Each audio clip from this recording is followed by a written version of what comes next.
BRS పార్టీలో విభేదాల గురించి మాట్లాడుతున్నారు. ఇప్పుడు సతీష్ గారు అదే జెప్పారు.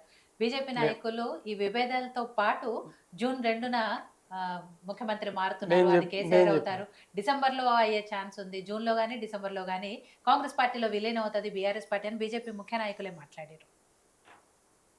ఇప్పుడు మనం ఒక నిజంగా కూడా విజయాలయ గారు వారి పార్టీకి సంబంధించిన విషయాలే కానీ లేదా నాయకత్వాన్ని బలోపేతం చేయాలి, హరీష్ రావు, కేసీఆర్, కేటీఆర్ అంతా ఒకటే అనేటువంటి అంశంలో అనేక విషయాలు మాట్లాడారు. సరే, సంతోషం, దాంట్లో ఏమాత్రం సంధిలో వారి పార్టీని వాళ్ళు డిఫెండ్ చేస్తున్నారు. హ్మ్. ఇంకోటి కూడా గమనించాలి, ఎన్నికల కన్నా ముందు ఎప్పుడైతే వీళ్ళు ప్రతిపక్షంలో ఉండి ఓడిపోయిన తర్వాత, ఓడిపోయే ముందు కేసీఆర్ గారు 47 మంది ఎమ్మెల్యేలు మార్చాలని లిస్టు తయారు చేసి కేసీఆర్ గారి దగ్గర పెట్టిన సంగతి అందరికి తెలుసు. కొంత ఎవరైతే అనుకూలంగా ఉన్నటువంటి వ్యక్తులు, చాలా దగ్గర ఉన్న వ్యక్తులకు తెలుసు.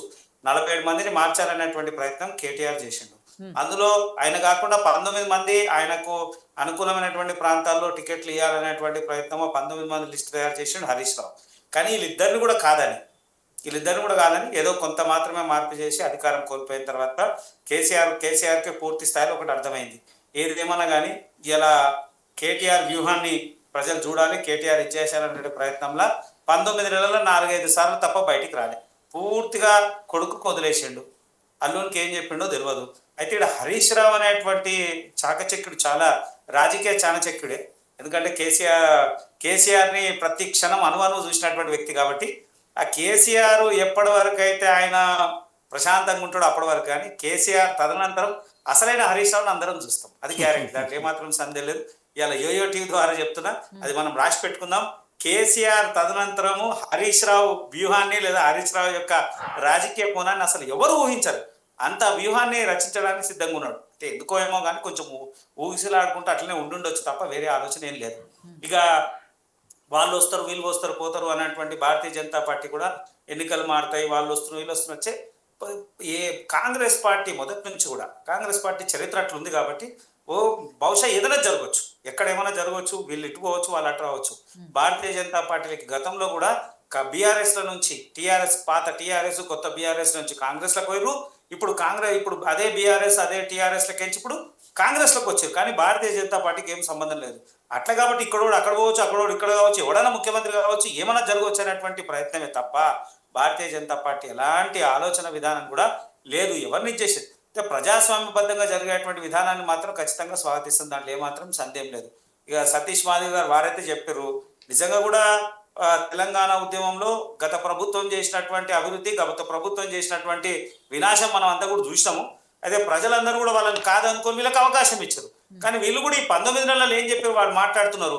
గత ప్రభుత్వం ఎవరికి అవకాశం వేయలే, ఏ ఫైల్ కావాలన్నా ఏది కదలాలన్నా మొత్తం వచ్చేసి ఎవరి దగ్గరకు రావాలన్నా అంటే కేటీఆర్ దగ్గరకు రావాలి.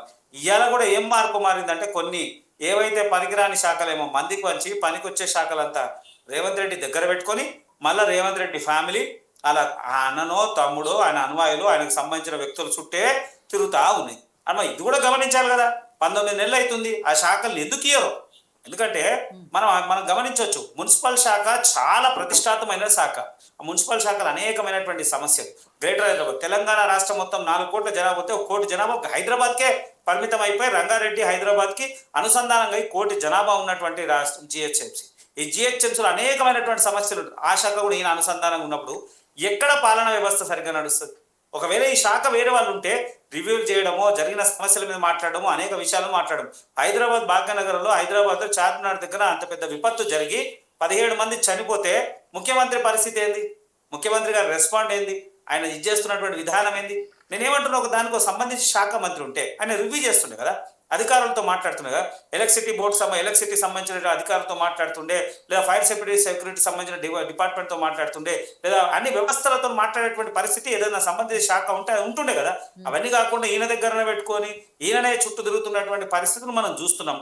ఎవరు కూడా గత ప్రభుత్వమే కానీ ఇప్పుడు ఉన్నటువంటి కాంగ్రెసే కానీ ప్రజాశయం కోసం కానీ ప్రజా సంక్షేమం కోసం కానీ పనిచేస్తున్నటువంటి దాఖలాలు ఎక్కడ కూడా కనబడతలేవు.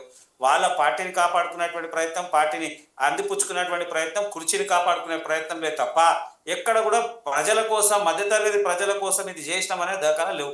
ఏంటంటే గత ప్రభుత్వం ఇచ్చింది, ఆ పథకాలు మేము ఇచ్చినాం, మేము ఇవి కాకుండా ఇవి ఇచ్చినాం, ఇవి కాకుండా అవి ఇచ్చినాం. అరే క్లియర్గా చెప్పిర్రు మీరే, ఆర్థిక వనరులు లేవు, రాష్ట్రం అప్పుల పరిస్థితి ఉంది, రాష్ట్ర పరిస్థితులు ఉన్నప్పుడు వనరుల్ని సృష్టించాల్సినటువంటి ప్రభుత్వం అది చేయాలి, ఆ దిశగా పనిచేయాల్సినటువంటి అవసరం ఉంది.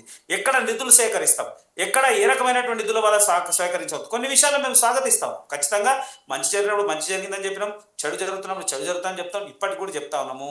ఖచ్చితంగా కాంగ్రెస్ పార్టీ మీద విశ్వాసంతో, కాంగ్రెస్ పార్టీ ఏదో చేస్తుందనే ఆలోచనతోనే తెలంగాణ ప్రజలు వారికి పట్టం కట్టిర్రు.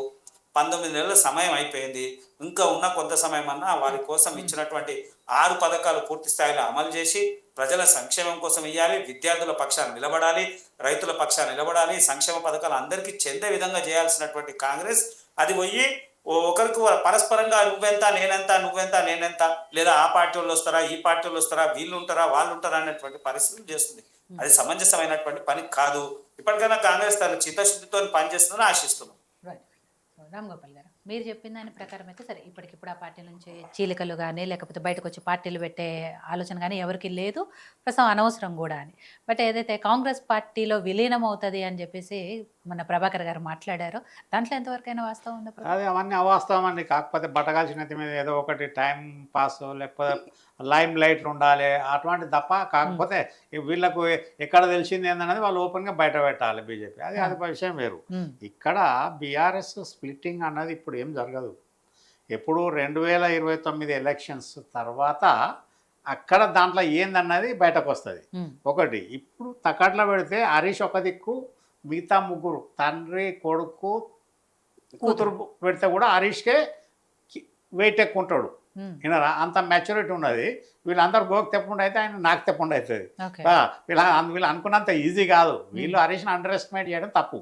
కాకపోతే ఏదైతే ఉందో